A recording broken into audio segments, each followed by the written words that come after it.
Over the past year, something quite cool has happened where I've been able to eat a lot more food and get visibly leaner. I've seen the scale increase, not just a little bit, not just a kg or two, I'm talking around 12 kg. I'm kind of making this video for my younger self and also for you if you're feeling as though you can't really eat above 1400 calories without feeling like you're gaining weight, and you may feel like you have to constantly be sort of thinking about food and managing your weight. And I want to get you out of that cycle and show you how you can body recomp, so change the composition of your body with consistency with both your nutrition and training in this video, and take you through my approach to body recomp with what actual food I eat and my nutrition intake. I went from being on very low calories and having a lower body weight where my hormones were disrupted, and visually I was holding on to quite a lot of water retention and just wasn't very defined, to be honest, even at my lowest weight. And this is really common, whereas the process of body recomp is gradually increasing your calories over time, seeing that scale increase, going through that uncomfortable stage where your weight is creeping up, but trusting the process enough and then seeing the rewards as you go, which you may be a lot happier with. I am way more comfortable, more happy in my current weight, and it's way higher as in than what I would have liked, like what would have been my happy weight. And I think this is quite common. We all have a certain scale weight. I remember mine was 60 kg and I panicked. Like the minute I hit 60 kg, going from say 52 kg, I thought, oh my God, it means all these crazy things in my mind, which weren't true. I weighed myself the other day. I had eaten quite a bit the night before, but I was 64 kg and I'm still visually lean. I have definition in my back. And I was thinking about this because my previous 59 kg physique in terms of like my back development was nowhere near, like I didn't look as lean. So I wanted to make this video for that reason. Let's get straight into it.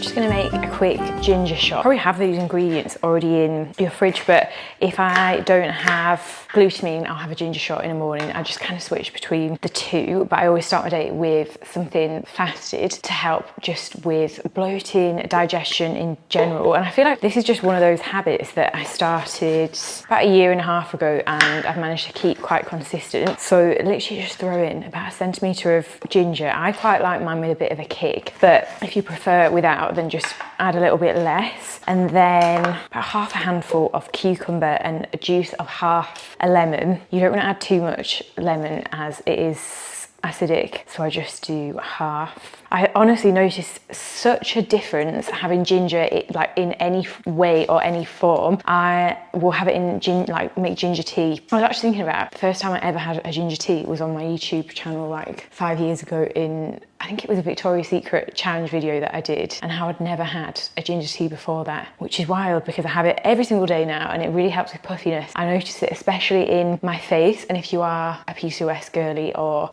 that kind of endometriosis PCOS girly criteria, then ginger for inflammation is an absolute must. And I just think everyone should have it in their diet to reduce inflammation. Literally dash a bit of water in and whiz that up. So you can put this into shots or have it as like a little mini juice.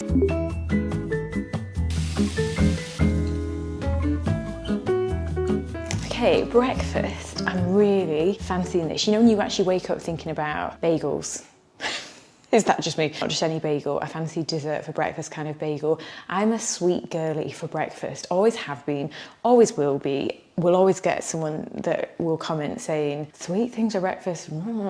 It doesn't mean that a sweet breakfast needs to be something coated in sugar. You can make so many swaps, and that's exactly what I like to look at. So today I'm making French toast with a fluffy quark. I love the word quark. It's basically like Greek yogurt, fat-free cream cheese. Sensational, and it's packed with protein. This is a recipe from my Flonus Club platform that I've been testing, and I've been getting really creative with my recipes. And this is the other thing, when you're working towards goals like getting more snatched, getting leaner, getting fitter. Like right now I'm working towards a huge specific running goal that I'm just waiting to confirm the flights. Like once I've got that through, I will tell you all because it's insane, and I'm working towards that as well as my lifts. If you didn't know, I have a background bodybuilding style as well as marathon running, so I love running. I don't do crazy long distances like all year round, don't get me wrong, and I had a break from running, but You get my gist, you get where I'm coming from. So don't know how that's got anything to do with breakfast, but let's make it.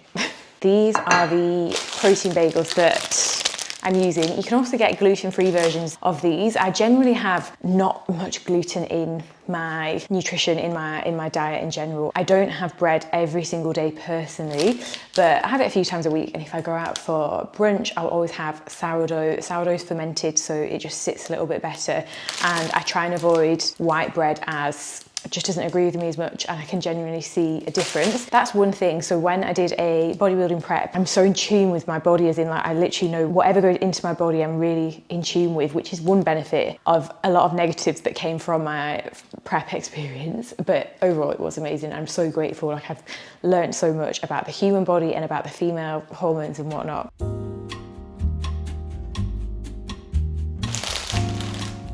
Going to take the stale bread, dip that in there.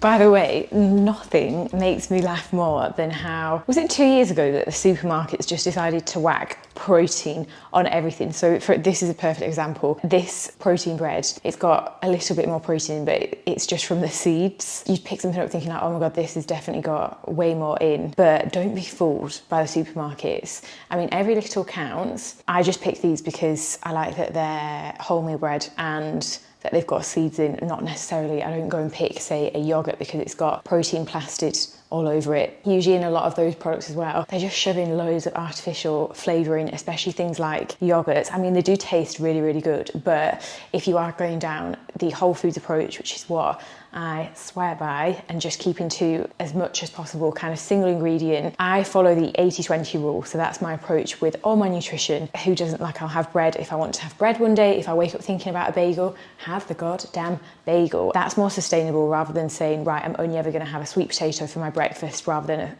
a slice of bread, you know. That is what I found most sustainable. Anything that's too restrictive, you get on a flight one day or you go to a work event, you either can't go to those things, and what's the point? Because that starts limiting your life, whereas we're in this for the longevity, the long game, and you don't want to get into the mindsets that are really restrictive, as in they start to restrict your life. This is a hack for you that I need to put you on. So grab one of these off Amazon. I'll pop a link in the description, but it's a spray one, so you're not having to go through the actual spray, olive oil spray, if that makes sense, but you can just top these up and it's just 100% pure extra virgin olive oil. Make sure you spray your actual pan, by the way, so that these don't start sticking to it.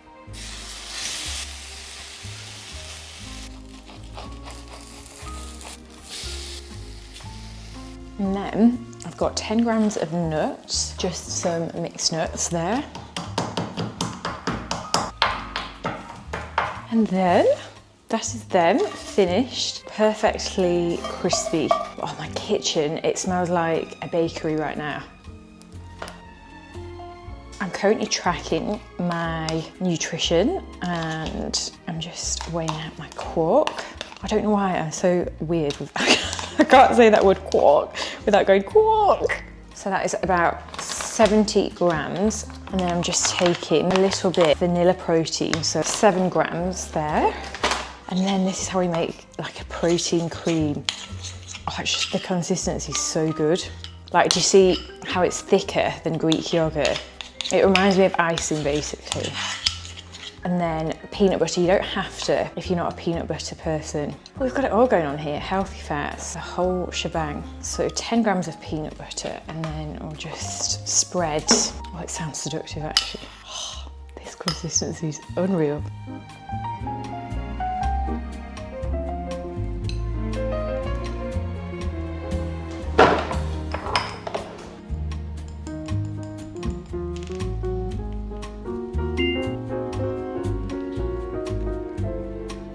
Yum.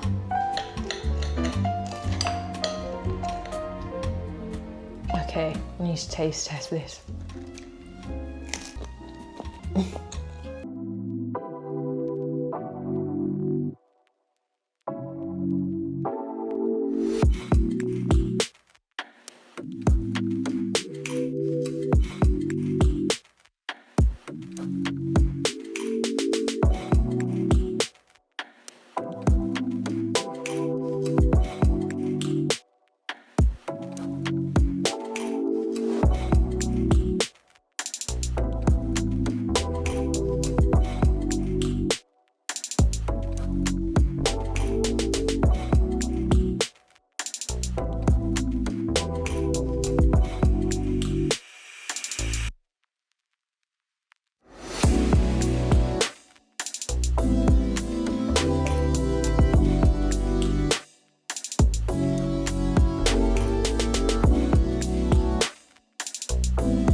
I wanted to talk to you about training for performance. This is something that is so important. If you're wanting to get, say, quicker, get a better 5K time, or start adding in more high rock style sessions to your strength workouts, or just be able to actually push more in your sessions, you cannot expect to train for performance if you're not fueling for performance as well.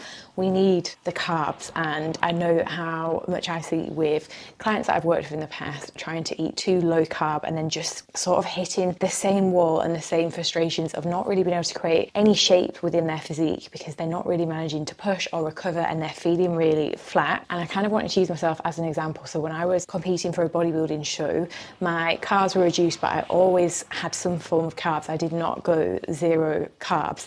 I had my oats, my 60 grams of oats in the morning up until the day before I stepped on stage, and that was the physically leanest that I'd ever got. And I've taken away so many learnings from that. But the day before, you actually have a carb focused day where you're refilling glycogen stores so that you appear visually fuller, which was really fascinating because I feel like I used my own body as like a biology experiment at that time. And I think when you are so low body fat as well, you can really see how much certain different macronutrients really impact so many different variables. That was also one reason why I wanted to go to a certain extreme with that goal, to learn more and expand my knowledge in that sense. As you know, carbs are not just energy, but they fill our muscles with that glycogen. And when you keep carbs too low, that is when the muscle appears flatter and you feel flatter, less full, reframing how you think about carbs. And it's the same with, say, if you want to go and run a long distance, like if you're doing over 10K or something like that, like you need to have had a good amount of carbs for that energy, otherwise you're not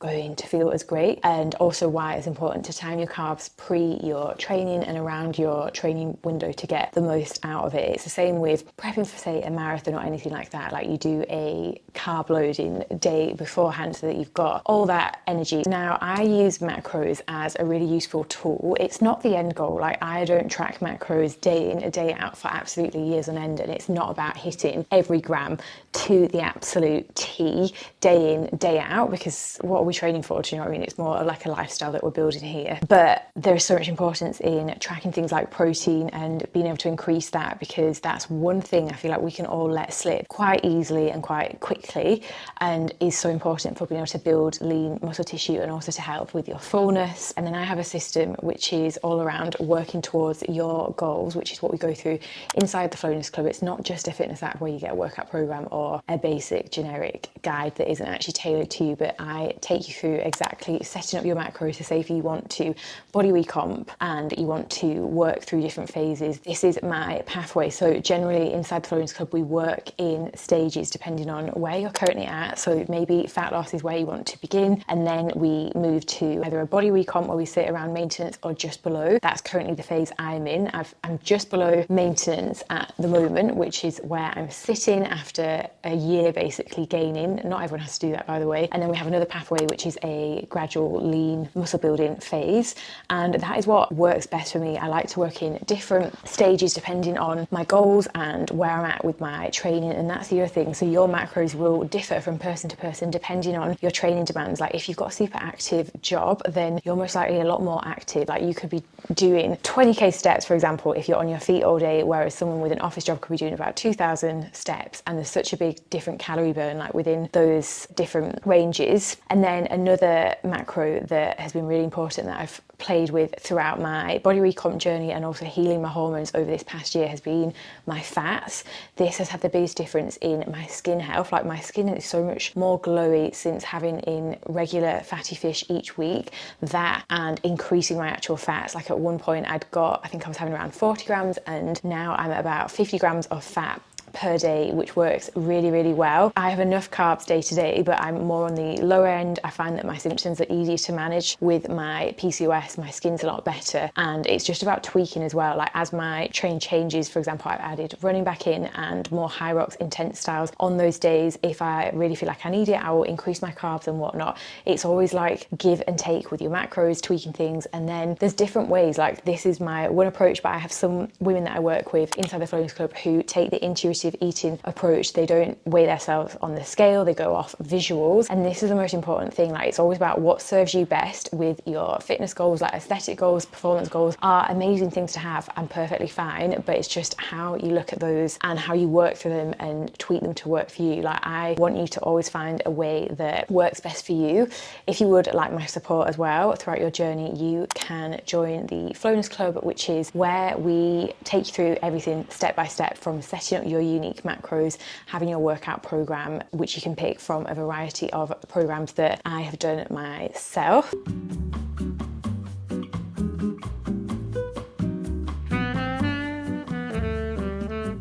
For lunch today, I'm going to make my hot honey beef bowl. I don't know how I've lived without this for years prior, to be honest, because it's something that I have most days. I would say every other day, whether it's for lunch or dinner, and you can just mix it up. So I've got 2 small sweet potatoes, and then just dice these into little cubes. A little bit of olive oil spray, herbs or thyme, salt and pepper, and paprika is my fave on sweet potatoes.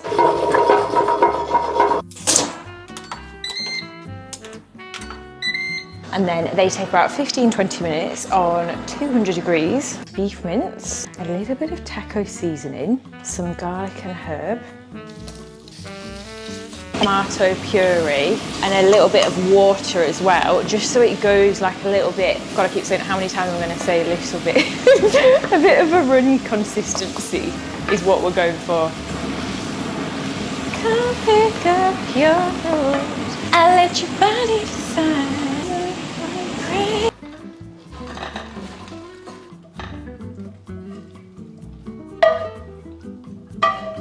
Cottage cheese or Greek yogurt on top, and then smashed avocado. Just slice some little tomatoes and celery, and then a little bit of red onion. And I feel like a little bit of honey on the top really makes it so good.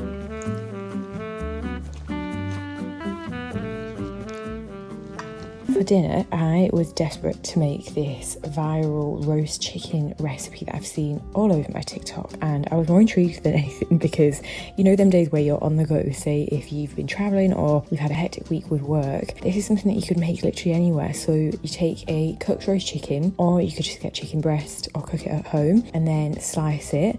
I take the skin off, and I weighed it out because I was tracking it for the macros to pop on my Instagram. So literally just slice that all up, and then using whatever you've got in your fridge. So I had some spring onion. You could pop some crunchy toppings like crunchy onion, whatever you fancy in here, dice into cubes. This serves sort of 2 to 3 people, and then you pop that back into the bag. So this would be something that you could even make when you're not actually at home. You could pop some pepper in here, you could go with anything really, and then pop that all into a bag. This is what I just thought was very interesting to see how this is going to work out. Cook some microwavable rice. I use jasmine rice. I find that this is more sticky, and then season with your favourite things. I popped in some soy sauce, some sriracha mayo, which is my favourite, and then you literally mix this all up, and then you just top with your spring onion, and I popped some sesame seeds, a little bit more soy sauce, and that was it. How good. I hope you've got lots of recipe inspo from this video. That wraps up today's one. Thank you for being here. I cannot wait to see you in the next one.